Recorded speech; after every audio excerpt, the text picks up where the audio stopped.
thank you so much for coming. And I'm very excited to do this episode of Books and Beyond at Magazine Street Cafe, which is one of my favorite cafes, with an author that I really, really love. I read her book last year. It's called Paper Moon, and it's about Bombay, it's about books, and it's about romance. So what can get better than that? Welcome, Rehana. Thanks, Tara. Uh, Thank you, Gauri, for having me here at Main Street. It's also my favorite cafe. The cruffins are to die for. I'll try and not get sidetracked by all of that. I apologize for my voice. I lost it somewhere in the Andamans. I've sort of regained it to some extent, and which is why we're also using mics, apart from the fact that we want to record this. Thank you all for coming on a Saturday evening. There's lots of stuff happening in the city, and you chose to come here, so thank you. Yes, so okay. I really, really like the book because it's about this young girl who is 22 years old. Her name is Fiza, and her late father has left her an inheritance. And his last wish to her is that she use that inheritance and start a bookstore in Bandra, which is such a great premise. It's like a Disney premise. And she does that. And then after I read the book and I started researching about you, you actually ran your own bookstore in Bombay in the 2000s in Bandra. So Pure coincidence. pure coincidence. No relation to the book. So could you tell us, how did the idea of the book and this character Fiza come to you? What was sort of the inception story? So quite obviously, I ran a bookstore. It was called the Reader's Shop. One of our sort of participants here, Abhishek, he's visited the store. The thing is, when you write fiction, as I discovered, this was my first book, you kind of in some ways try to rewrite your life. And I'm saying this in hindsight. It was not something that I went in thinking. You try to do it right the next time round. I was very young when I ran the bookstore. I think I wasn't yet 24 when I set it up. I wasn't as lucky as Fiza. There was no big inheritance from an absent father. But it was there, There was this opportunity to run a store, and I had studied English. I had studied in St. Xavier's, and I had done a master's in English literature and all of that. So I covered a love of books like anyone else in my class would have, I suppose, my classroom. Coming back to why that premise, because of course I ran a bookstore, I thought there's such an opportunity also to write a book that falls in, literary fiction in Indian writing sometimes takes itself so seriously, which can be a good thing, but in some cases it can be an impediment, We're always trying to impress and trying to kind of follow some kind of golden standard, rather than sometimes write something that is light and yet meaningful, significant. It could be uplifting. I think Indian literary writers, fiction writers, are very afraid of being delightful very often. You must have this cloud hanging over you, and the sad beauty of the world has to be a material. My second book is about the sad beauty of the world. The first one just came out like this. And yes, there's a lot more to say, but I guess your questions will address that. So yeah, I really loved that the book was was light. It was very wholesome. It felt like sort of like a warm blanket. And you have so many interesting themes, like this young girl coming of age, finding love. Trying to sort of get ahead in her career. And I really like the exploration of the book industry as well, because you see her going to Frankfurt Book Fair. You see her dealing with hiring her first employees. The kind of books that she wants to sell, and the actual nitty-gritties of running a bookstore in Bombay, which I can imagine isn't easy at all, right? And you did that it's based on your real life experience. So I want to know a little bit more from you about, how did you sort of start this bookstore in Bandra in the 2000s? What was your experience? How long did you run it for? It was the mid 2000s. The bookshop was called the Reader's Shop. And it was in, if you're familiar with the suburbs, then it was in Santa Cruz, where that aeroplane park is. So the road that connects SV Road with Linking Road, the police station road. I don't know why I'm going into geographical detail, but that was where it was. it was a very mixed experience. Now, if someone who reads Paper Moon will obviously get a very edited, a very kind of uh, fictionalized version of it. I've put in the themes that are interesting to me as a much older person. But at that time, I found it to be it was all so fresh, everything was so new. I was very bright-eyed. You feel like you are an entrepreneur and you go into this business thinking about books, but you actually sometimes forget it's a business. I'm sure Gauri has this experience running a restaurant. You go in, you love cake or you love steak, and then you realize it's about KOTs and it's about ordering this and doing that and electricity bills and all the prosaic things that could come to your mind. So my actual lived experience of it was like any young, since I was 24, it was exciting, it was challenging, it was also in some ways overwhelming. We were discussing this before we went on mic. This was the pre-social media days. So a simple thing like organizing an event would mean it was word of mouth, or you sent an email. It was a mailer which would begin, "Dear reader, this evening," or whatever, this weekend. So it was quite quaint. I got the word quaint a lot from people who came in. They would compare it to Meg Ryan in You've Got Mail. And it was very flattering the first few times, and then I was like, I don't feel like her at all. But it was anything that you would think of.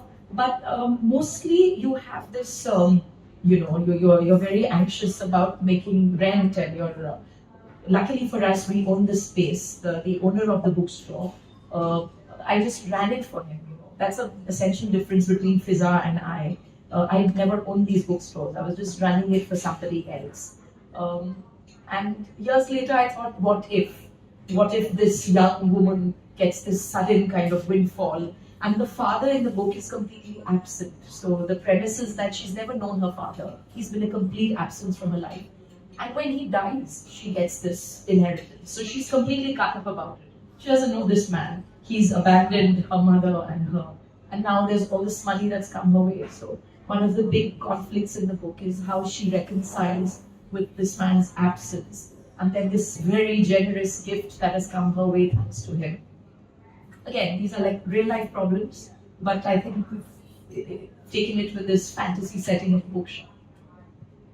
Yeah, there's a lot of mixed emotions also, like she doesn't know her father, and then it's like sort of this gift, and then there's these expectations, and it is like a fantasy setting, and I like what you said, because these kind of things they seem more glamorous than they actually are. So even as an editor, people tell me that you get to read books for Shane. And like there's also like the flip side and like the real struggle behind that as well. But as Bombay changed, you said that this was before the era of social media, and there's a lot of nostalgia for Bombay in the book as well. As Bombay changed, how did your experience of running this bookstore change? So the bookstore was just those 3 or 4 years, and it started in Santa Cruz. Then we took over the little bookshop at Prithvi Theatre in Juhu. And there was no crossword in Surat at that time, so we saw an opportunity and we opened up 2 bookstores in Surat as well. So it was all kinds of emotions and thoughts at that time. But converting it to the experience of writing a book, which would have happened in, I think I wrote the book between end of 2018 and early 2019. And I was fortunate that it got published, it got picked up almost instantly. The editors at the literary publisher at Harper Collins read it, and I think they made an offer in 2 or 3 days. So I'm aware of how much of a privilege that is.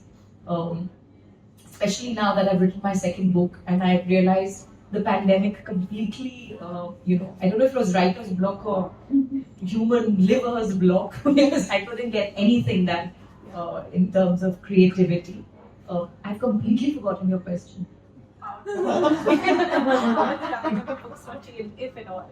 Yeah, and Bombay has changed so many times over since the time I ran the bookstore to the time I wrote this book, and which is why the nostalgia element, right? I mean, there's so much I pine for in the Bombay that I grew up in. I've lived here my whole life. I was born in just when the 80s began in 81, and now I'm 41. So already I'm thinking about the 80s and 90s as a golden era, and the book captures that, and I'm doing it very unapologetically.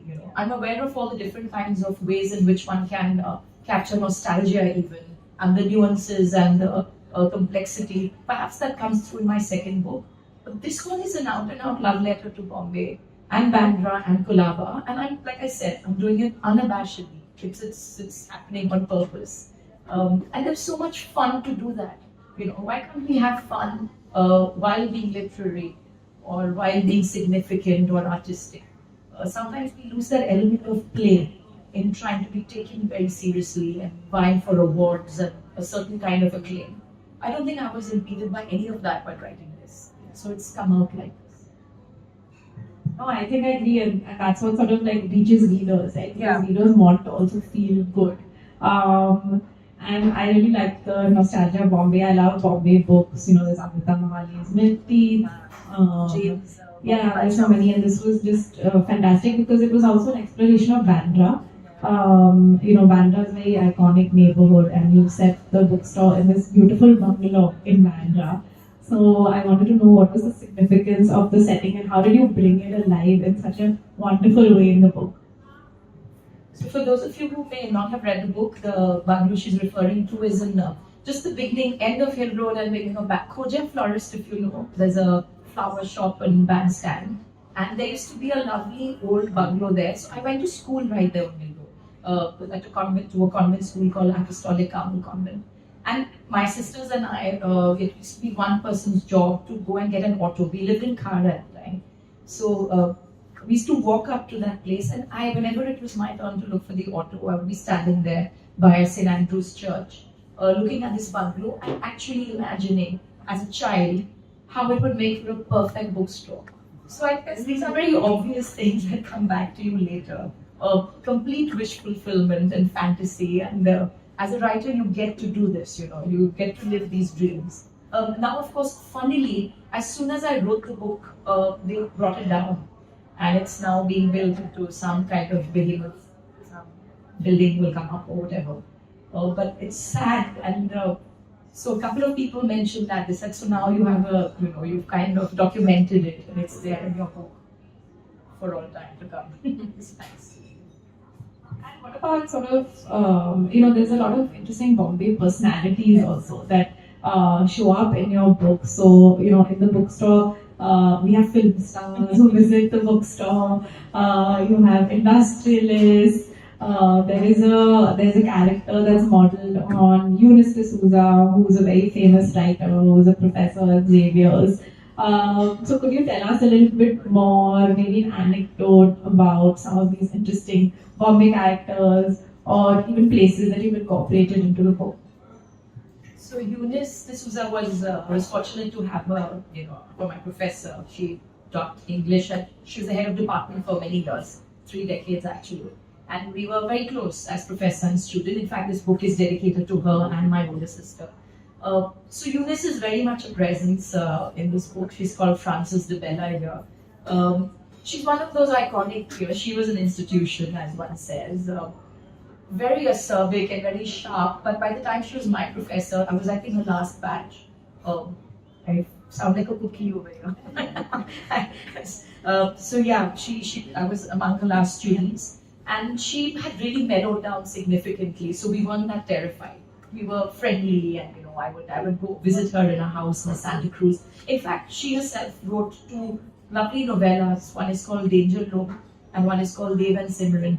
And in some ways, Paper Moon kind of takes after that kind of novella, which is a fictionalized account of a life lived.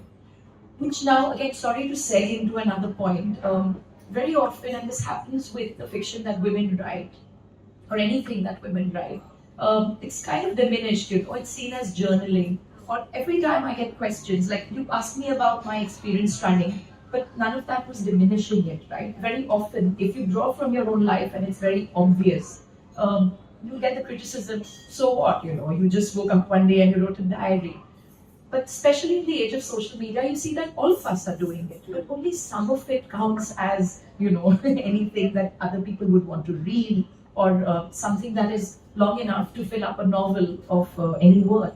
So yes, anyone can write a diary and journal, but In fact, the Nobel Prize for Literature went to Annie Ernaux this year, the French writer, and all her work is this.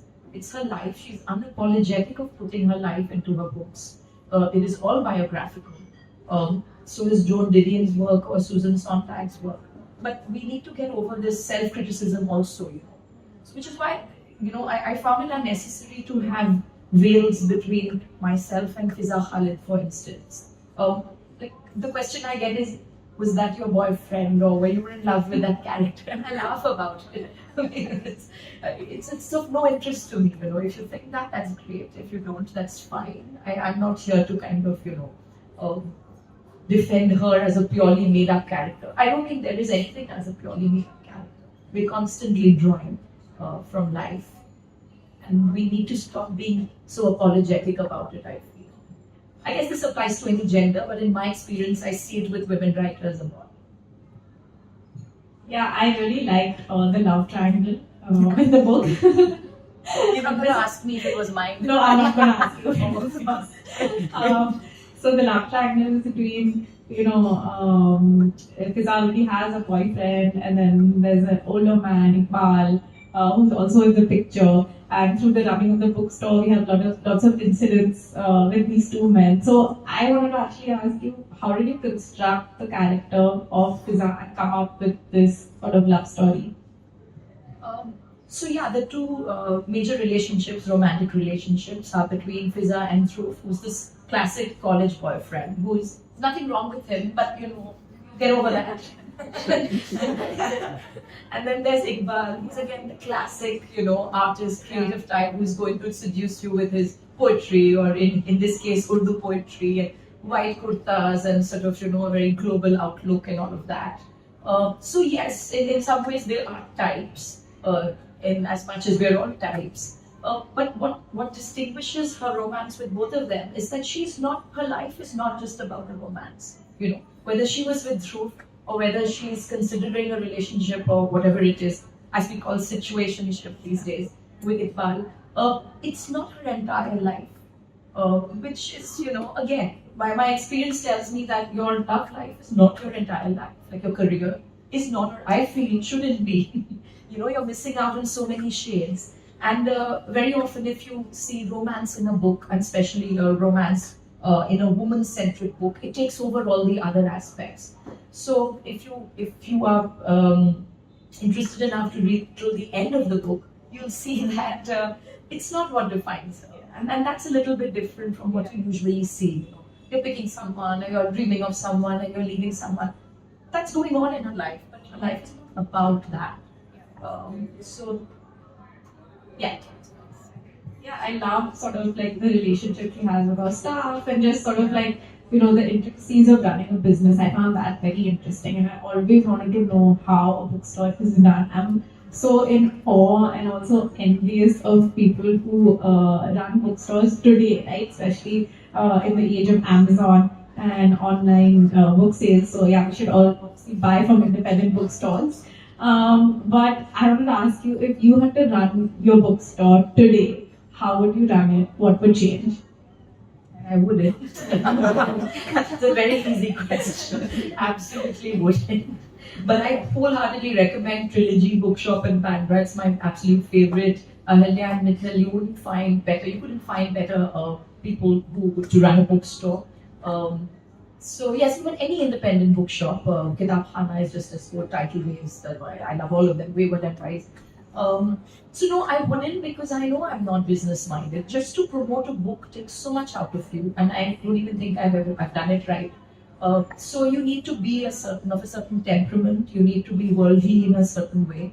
I am not any of these things. I am not an example to emulate in any aspect of my life. There are people who do it far better. So yes, no, to answer you, I wouldn't. But now in hindsight, I would tell my younger self how to do things better. To just be more realistic about it all. It isn't just about the literary merit of the books that you're stacking up. It is a public-facing business. You need to put yourself out there a lot more, and I think one needs to be quite hard-nosed about it in certain ways. So. Yeah, and Trilogy is the best bookstore in India, I think. Um, and I read a very interesting article about the CEO of Barnes and Nobles, and basically Barnes and Nobles in America was shutting down, and they hired this new CEO, and the bookstores actually started, more bookstores started opening in the last few years, and book sales started going up, and everybody is really bewildered by this, especially in the way that book sales are going, and people are reading ebooks and buying online. How come people are buying physical books from Barnes and Nobles? And then in an article, basically, I was researching on an article, and it said that basically they hired a guy who really loved books, and he really loves curation, and he just wasn't putting sort of anything for the heck of it. It was that, obviously there's a business aspect, but it was that passion. He put in like interesting events, programs, things to attract people to bookstores. He put sort of a lot of heart and curation, and when people started seeing Barnes and Noble not just as a generic sort of store, but something that they can really add, get value in. And I think that's what also Trilogy does. So that was very interesting about bookstores. In terms of Bombay, I want to ask, like, what does Bombay signify to you? Because you write, you've been born, brought up in Bombay, you've written about Bombay, you have a column as well. What does Bombay signify to you? And what are some Bombay novels that you really like? Keep talking about this. I think I'm a very typical Bombay wali. I can't think beyond it. I don't know if again, it's difficult for me to answer because I've not lived anywhere else. I once briefly tried to move to Bangalore many years ago. I couldn't for reasons, for circumstances changed. And then I tried to move to Goa again. And I just feel it's not for me. It's nice to visit different places, but the kind of independence, the freedom, again, these answers you get from me are all cliches, but they're all true of Bombay. You get the kind of diversity, the space, the stimulation, the challenge. It's all there, and I can't look beyond. I can't think beyond it. Especially in India, this is not to sound smug or kind of diminish any other place. But as a woman in India, why would I want to move? I'm still comfortable in my auto rides at 2 in the morning, even though I sleep at 9:30 in the night. If I wanted to, I would. And that means a lot to me, just the idea that I can. So I go to Goa, and I do miss street lights, It might sound funny and sort of flippant, but I want that. It makes me feel safe. Of course, the air right now is, we all know what it is. It's reminding me of Delhi, sadly. But even then, I wouldn't trade this city and this life for any other. Then I don't have any revolutionary answer for you. It's all the reasons why people want to live in Bombay. It just allows you to breathe, metaphorically, if not literally. Your favorite books? My favorite books about, this could go on, but of course you mentioned Amrita Mahale's Milk Teeth, wonderful, set in Matunga. Again, retro book, retro in the way Paper Moon is retro. Jane Borges is Bombay by Chow, which is set in South Bombay. Goan migrant community, wonderful book. In fact, the three of us did a lot of promotions when Paper Moon was out. And I used to call us the Amar Akbar Anthony of Bombay books because they represented the three major communities. But back, I recently, during the pandemic, I read Rohingya Mysteries, Such a Long Journey, and I found it to be, again, a minority. It's a Parsi community, a very middle-class Parsi experience, which very often we miss out on if we're just reading the general press and media. This was exceptional in its attention to detail. And yet I found the women's voices to be underrepresented, and slightly, I would have wished for them to be better projected. These books, Ravan and Eddie, Kiran Agarkar, Bull, Charles. I've recently read Jerry's book, Education of Yuri. M and the Big Boom is a big favorite.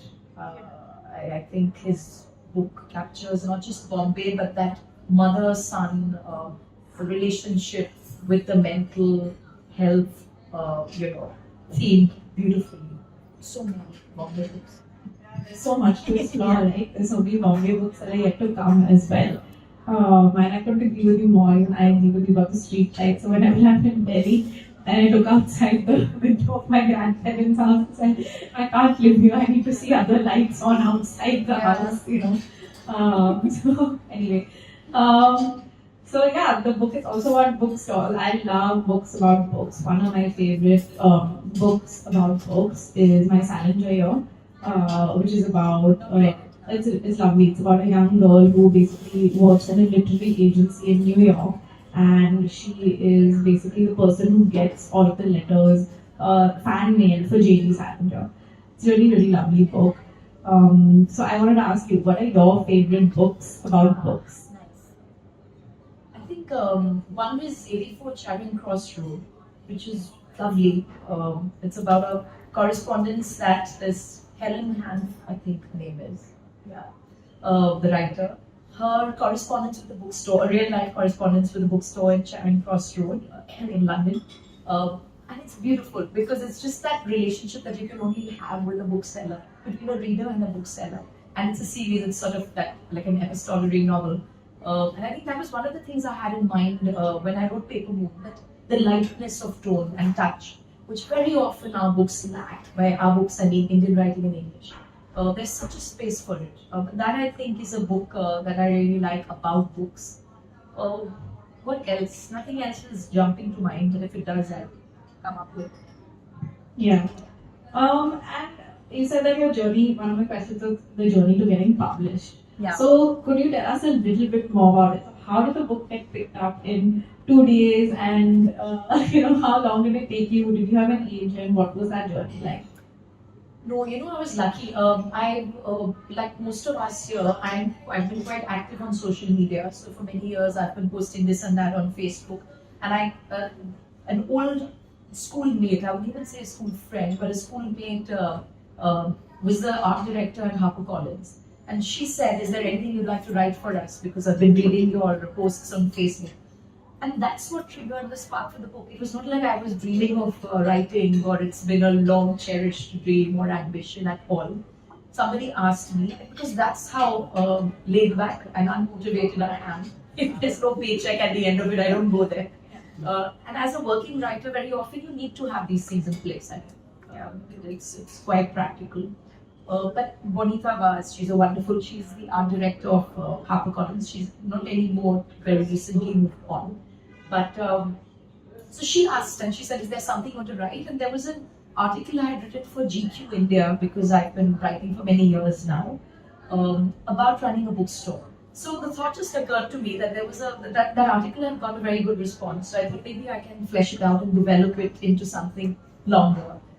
And I just started writing this, and I realized it's writing itself in some ways. Again, this is not a boast, I'm not being arrogant. That was my experience with the first book. The second book was so very different. Very happy to talk about that second book if you want to hear. Yeah, for sure. Why not? Please tell us. So, now that you ask, very naturally. So that second book again is inspired, because I don't think I can write about anything that's not inspired from somewhere in real life, and I'm not going to make any excuses for it. It's inspired from my grandmother's life, my paternal grandmother. So the book begins in the 40s in Aligarh, which is a small university town in North India. Her family, my father's side of the family, they come from there.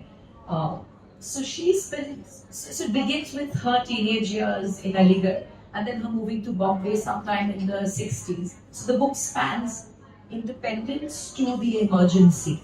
So it's sort of I like to call it a coming of middle-age novel. So it begins with this central, the protagonist, who I currently call Zora. I may change the name later.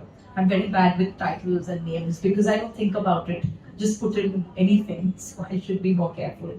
So it begins with Zora's teenage years, and she is again of a literary bent of mind, much like my grandmother was, and very much an iconoclast. So she had a life that broke many of the social conventional sort of rules to do with love and marriage and career and everything, and being a mother. In all of these relationships, I feel Zora has a lot to speak to us today, especially in terms of a progressive Muslim character in post-independence India. I think that's always a voice we need to hear. Minorities that kind of surprise you with how different they are rather than conforming to norms. And it's everywhere really, you know. We keep saying minorities and differences. If you look at real life, people will always surprise you. It's just a very comfortable narrative to have for politicians and other people with sinister agendas. If you hear any of your grandmothers or any of them who are around, they all have lives that will surprise and kind of astonish and inspire in their own ways. Nobody is just a stereotype. My grandmother certainly wasn't. Sounds amazing. Can't wait for it to come out. And yeah, one of my last questions is that you write a humor column for HP, and writing a book is obviously very different. I can tell meeting you in person how funny you are. So could you tell us a little bit more about the difference between sort of writing a column and the experience of writing a book? Yeah.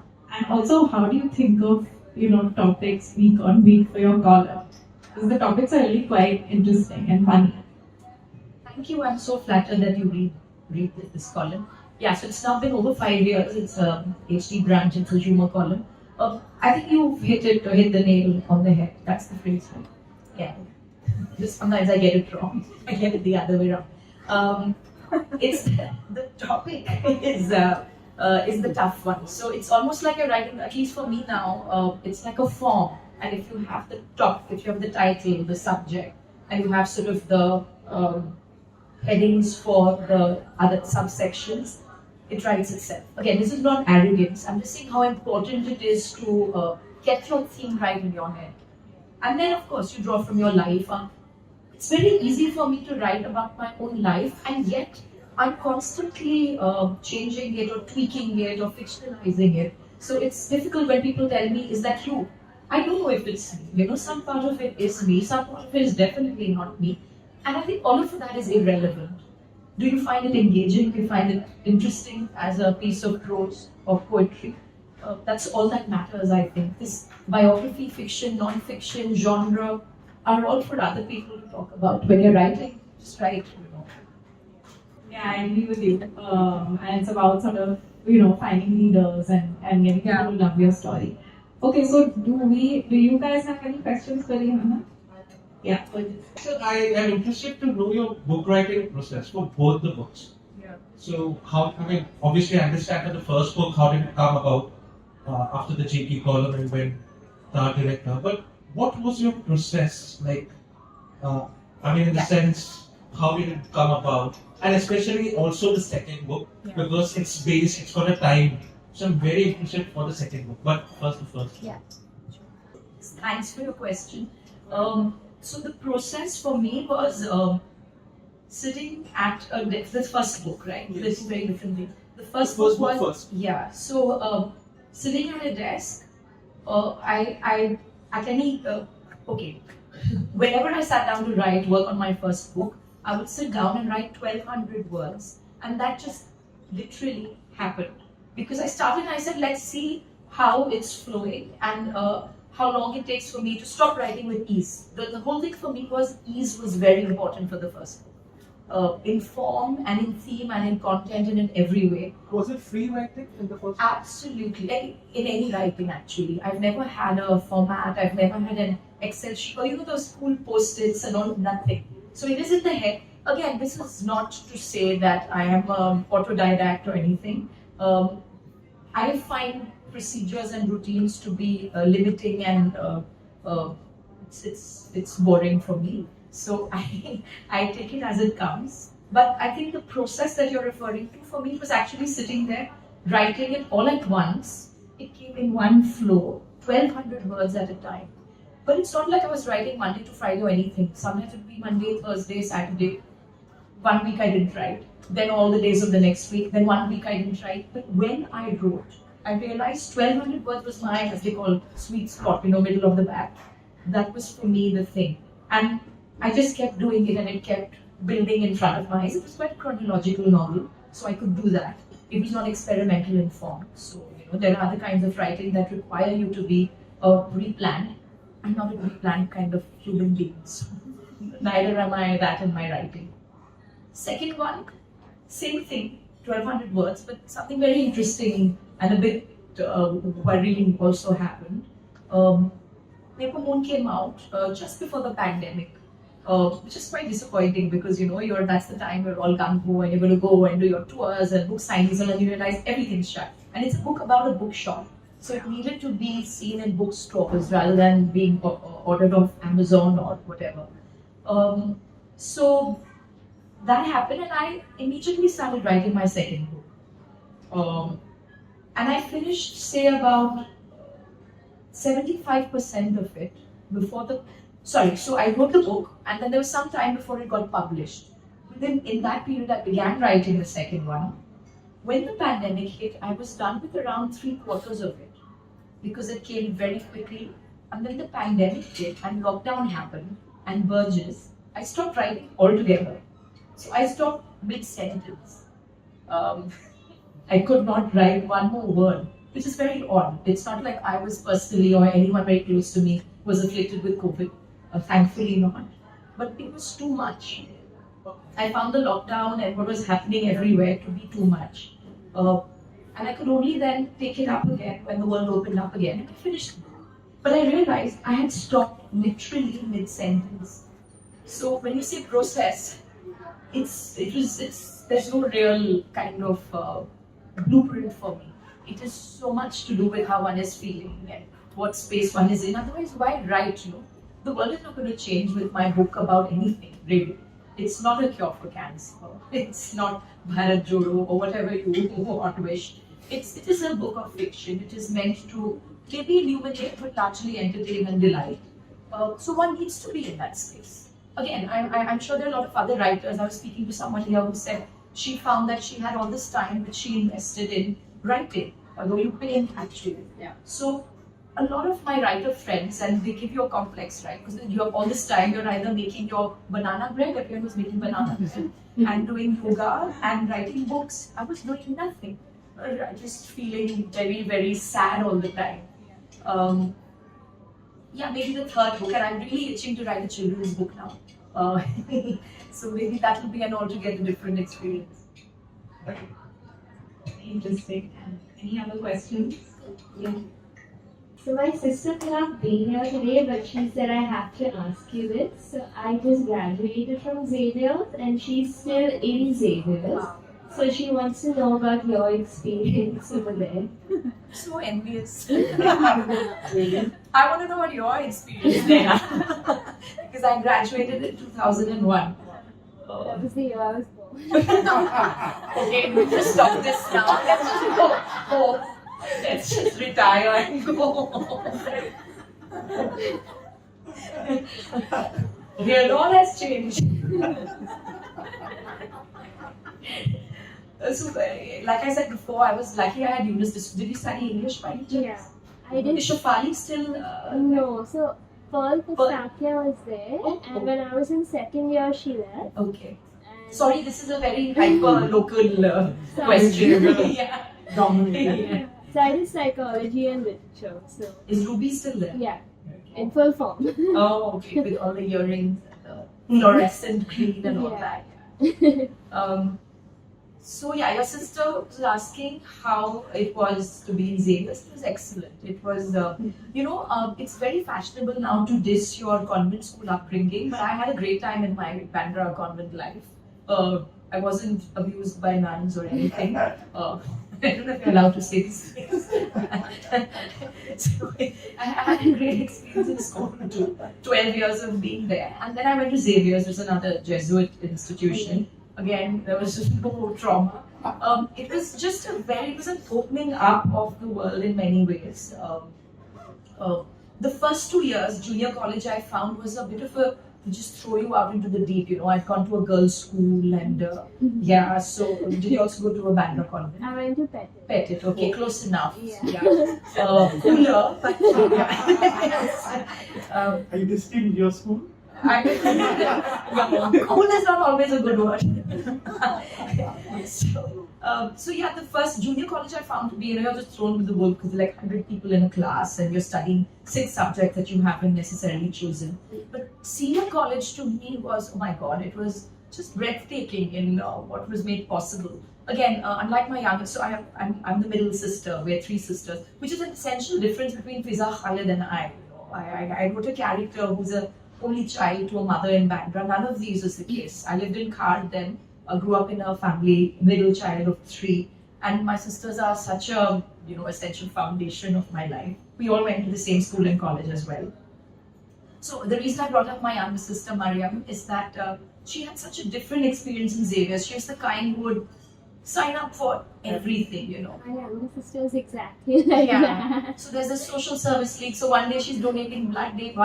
One day she's going to build roads in some village, and she's joining some football thing and hiking and trekking and Indian music group. Where you sit in that IMG. Mostly you went there to ogle the tabla players, and there was carpeting and AC. It's not about the music at all. So she did all of that.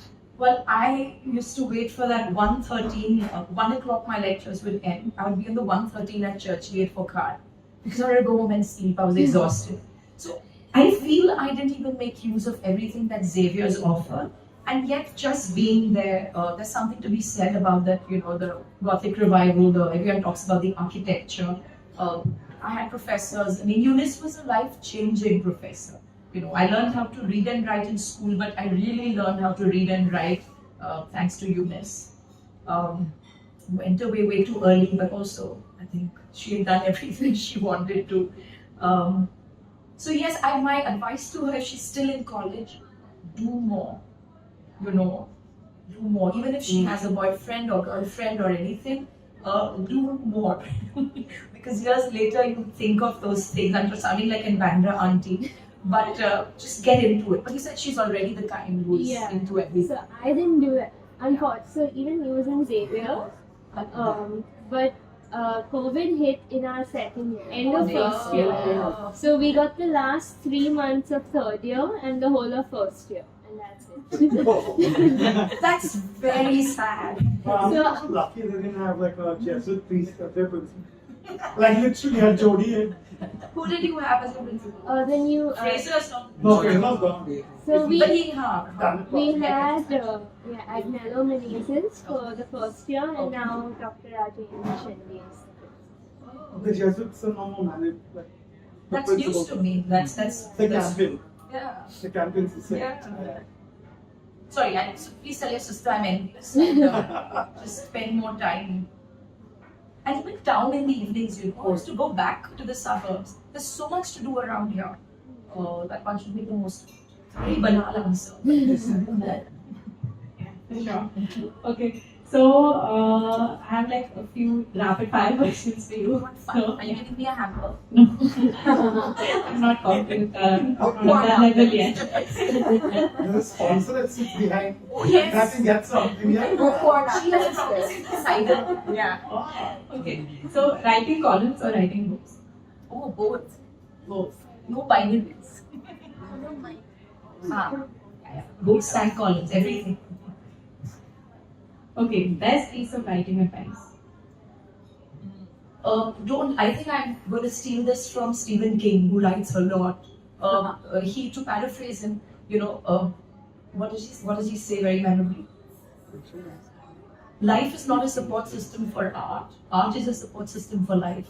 So, don't isolate yourself in a cabin in the woods in the Arctic or Antarctic.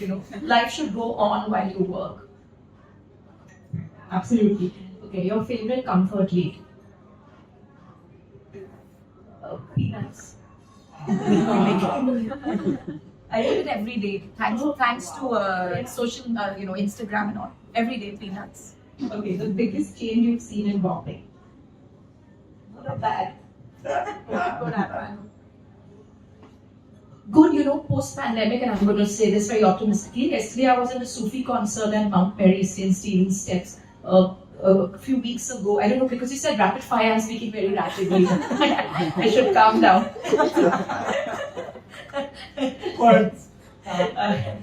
So post-pandemic, there are a lot of music concerts, open air.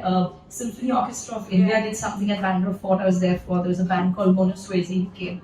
I think free, open, public space events. Oh my God. Absolutely. Access for all. Everyone. Enough of this stuffy, elitist, just NCPA kind of thing. Enough of that already, you know. We have more than Prithvi and NCPA. And we're seeing that now post-pandemic. So very proud of that. Bad, let's forget. Bad, we forget. Yeah, there's so much going on Yeah. in Bombay. So many festivals, so much to do. Free and open. Yeah, and open. So amazing. Thank you so much. Any last question? You have? So, you spoke about the Bombay books that already exist, which are really but what is a Bombay book that you think is still missing or hasn't been written yet? Interesting. Presumptuous of me because I'm not that well read and that, whatever I think of might already have been written. Yeah. But what I would like, let's say, I think a demographic that's older, we read a lot. This is why I like Rohinton Mystery. And I think the book that I'm writing now comes from that space, middle-aged and older women, their narrative of the city. Because I feel particularly Bombay is a city that's amenable to that demographic more than any other city or metro. My grandmother lived till her late 80s so independently. That's only by herself at home, wearing a cotton sari, doing her own work, shopping and cooking for herself by choice. And I think those stories at every social and economic strata, I would like to hear those stories, There's a lot about youth and a lot of men and a lot of young couples and work and all of that. But I think older women's voices from a Bombay lens, I'd love to read more of that. Yeah, that's why I love Another Big Moon as well. Absolutely. So on that point of writing about older women, and you mentioned that's in your second book. So you talked about writing about the decade, like the 50s and 60s. How do you research a time like that when it's well before your time? Yeah. It is well before my time, but in a way it feels oddly present and current.